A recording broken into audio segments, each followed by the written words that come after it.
Welcome to Successful Dropout. This community is for the outliers, the innovators, the rebels, those who dare to defy the status quo, step off the conveyor belt, and claim the best version of their life. I'm your host, Kylan Ginger. Welcome to the movement that is Successful Dropout.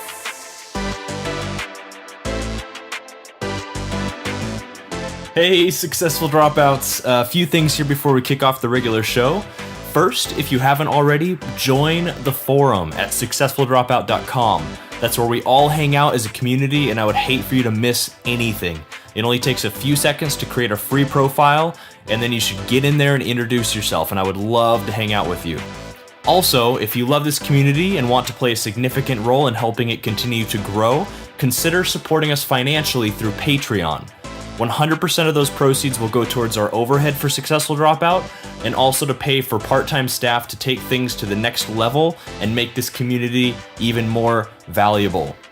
By supporting us, you can also get cool things like shout-outs in the community and on the podcast, merch, and even one-on-one mentoring with me on a regular basis. So please go check out patreon.com/successful dropout. Again, that's patreon.com/successful dropout, or click the link in the show notes. And now that that's all out of the way, let's move on to season 2 of Successful Dropout, where we dive deep into the things formal schooling and society never taught you, and where you come away with clear, actionable steps to put these essential life skills into practice today.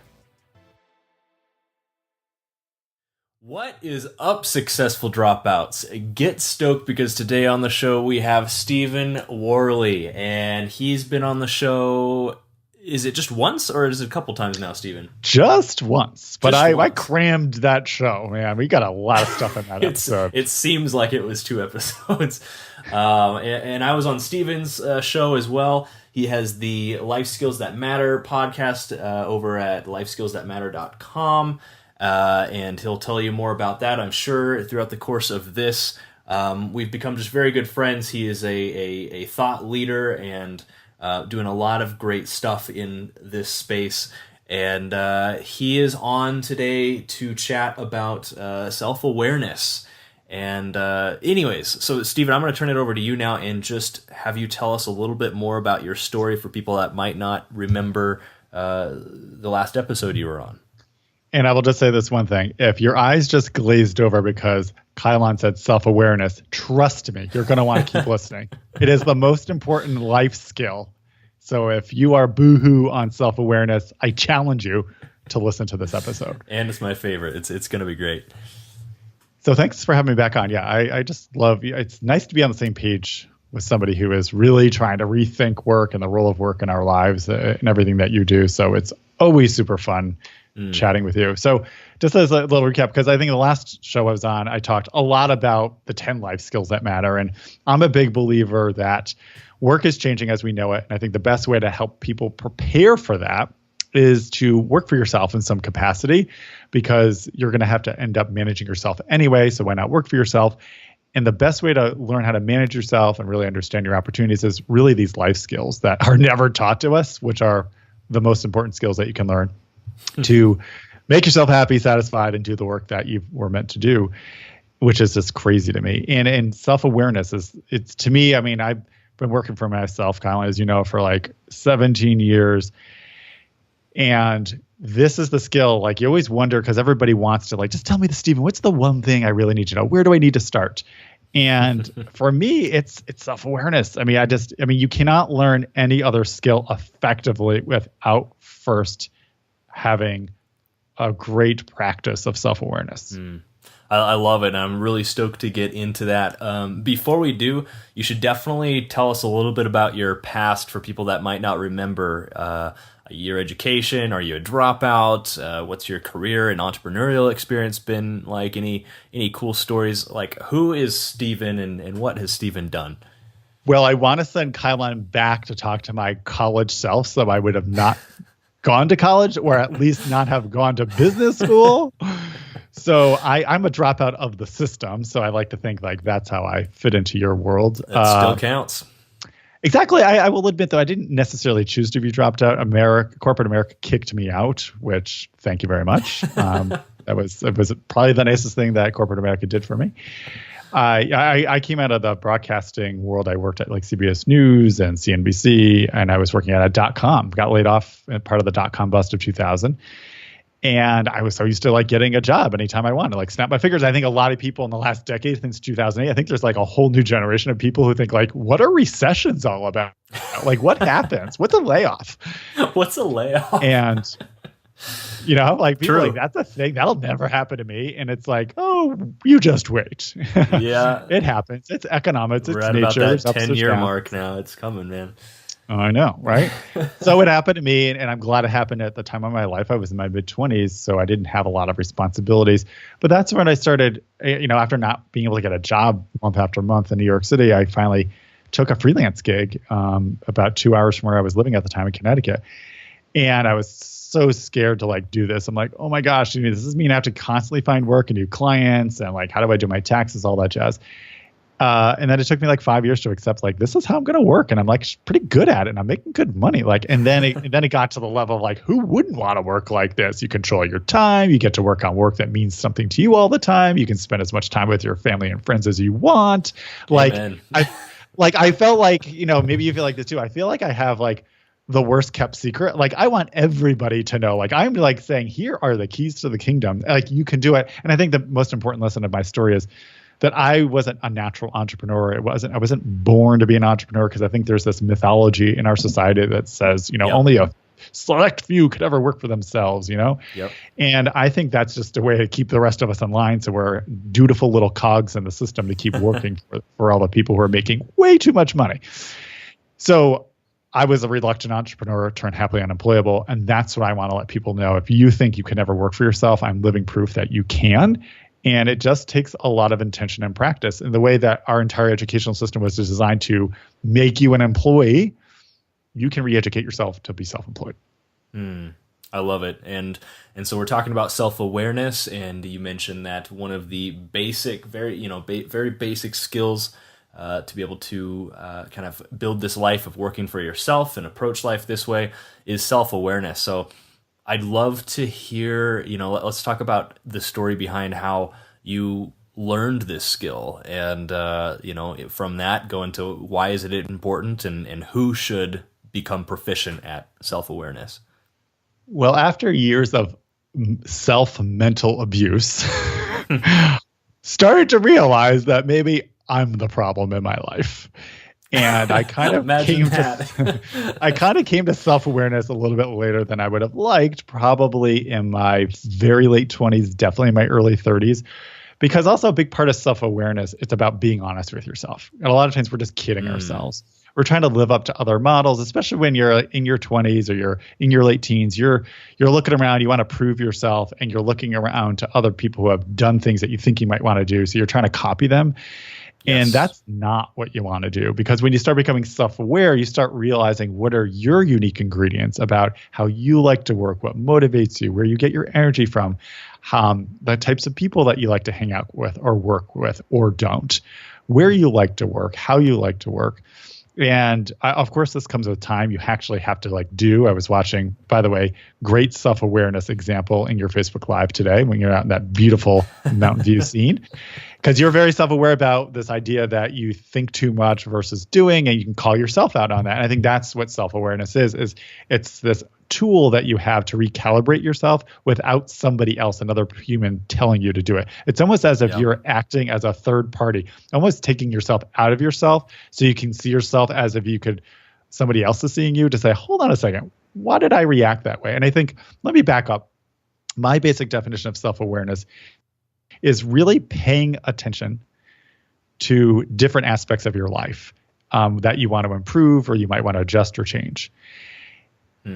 And I think one of the most common ones to start with is just how you react to stuff. Just to start to get used to, when you have a strong reaction at any point during the day, whether it's positive or negative, just be aware, just to be kind of do a 1 second pause to be like, ooh, that was a strong reaction. Yep. And the key to with self-awareness is this is not about self-judgment. This is not about judgment at all. This is just observations. This is just about saying, hey, Stephen, you seem to like lose your temper in these situations. I just want to let you know that that happens. It's not saying that I should stop doing that or anything else, but it does then bring up the question a bit to then hopefully, if self-awareness, as you develop this practice, will then say, well, gosh, if I keep losing my temper, like what are the effects of that's happening? How is this affecting my work and other people and the goals that I want to achieve?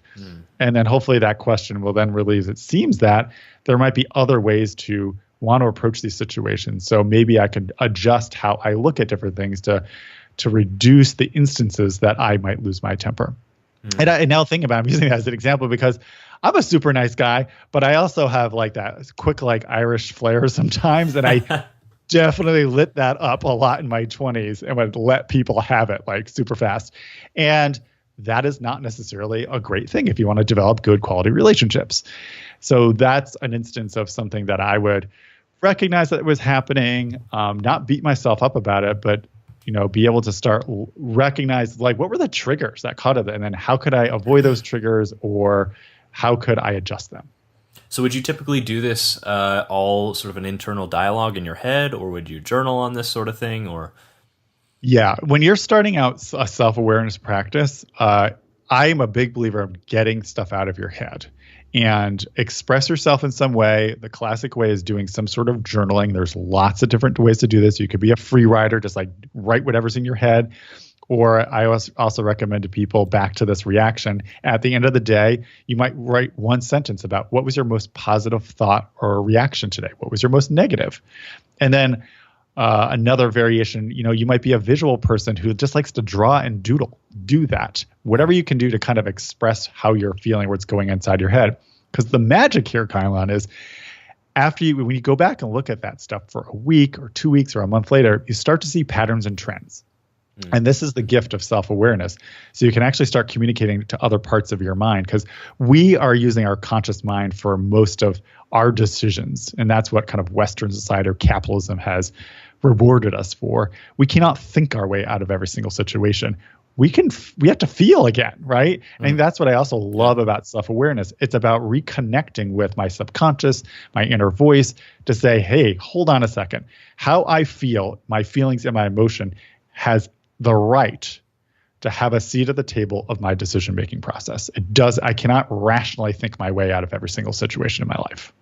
Yeah. I love it, man. I mean, a very practical. So growing up, I learned the skill of self-awareness pretty early, and it was very messy. You're lucky. For me, it was well, and I think a lot of it was, honestly, I would attribute a lot of it to just my upbringing, homeschooling, and we just had a lot of time.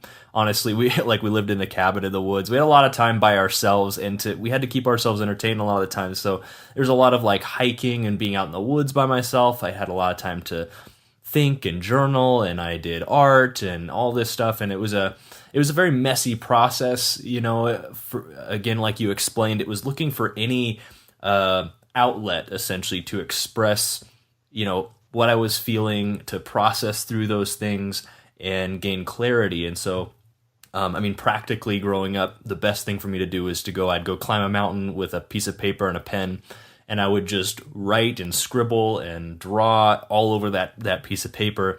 And it was funny, just the other day, I found some of those ones, and I'd kind of scribbled some of these goals, and this is the kind of life I want to live. Like, I want to live, again, like in the mountains, but I want to have complete control of my time and how I spend my time and who I spend it with. And some of them got really specific, and I realized, this was like 10 years ago, and I've achieved a lot of those, quite some time ago, some of them too.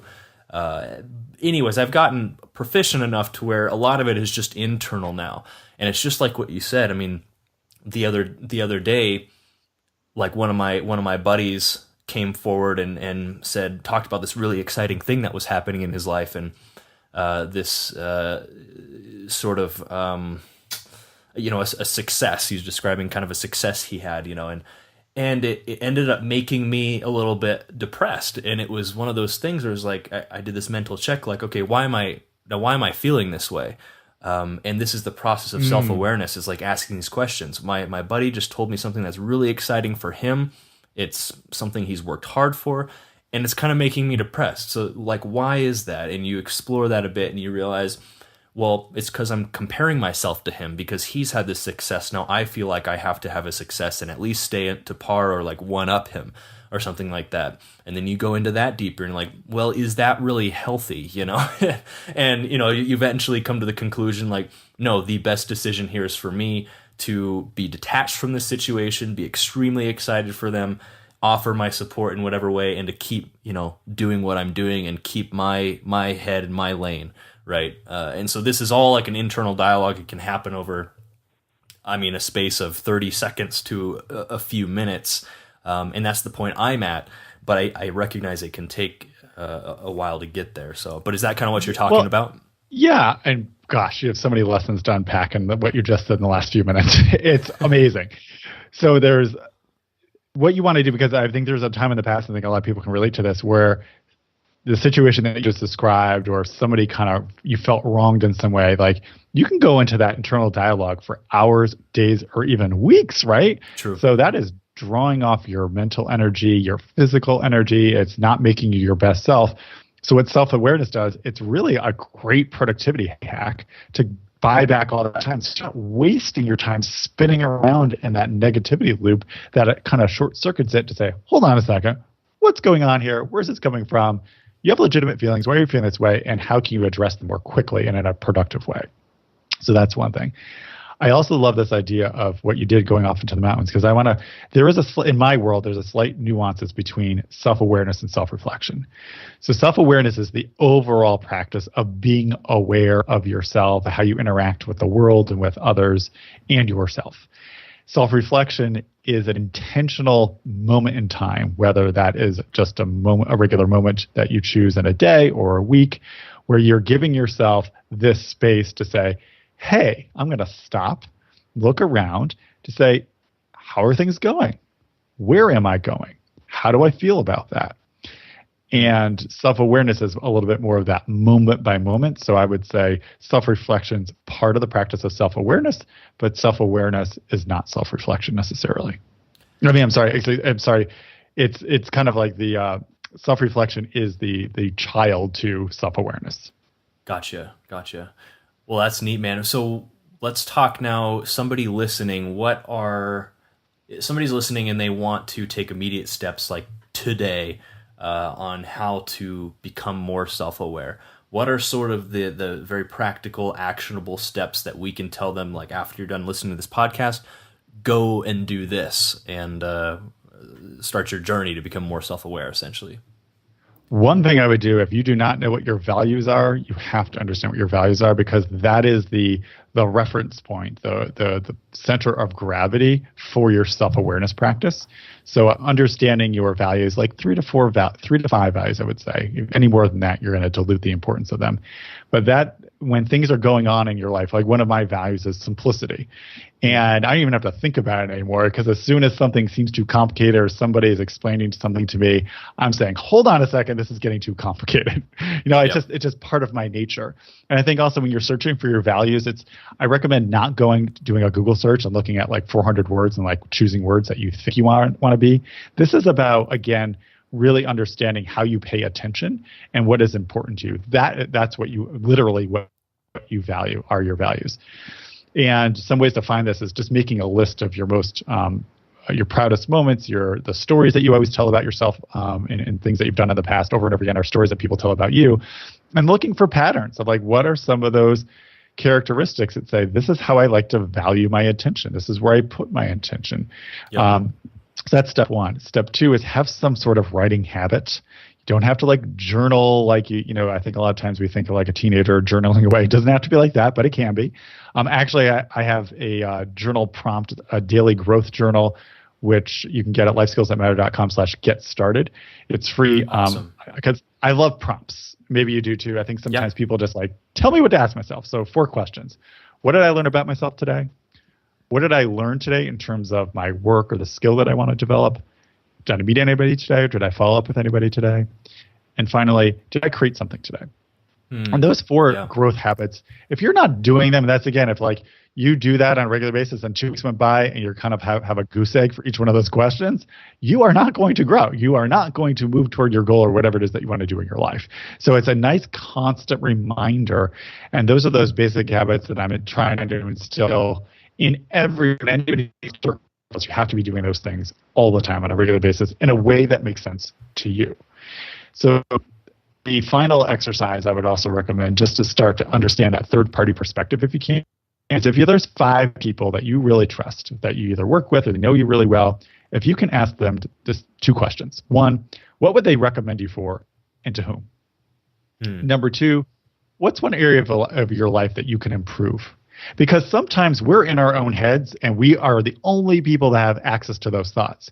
But sometimes we're not as honest with ourselves as we'd like to be, especially when you're starting out the self-awareness practice. But trusted people around you can really give you some honest feedback. So that way it can start making you aware. If you start hearing the same things over and over again, you can start looking out for them in your life and start bringing awareness to those.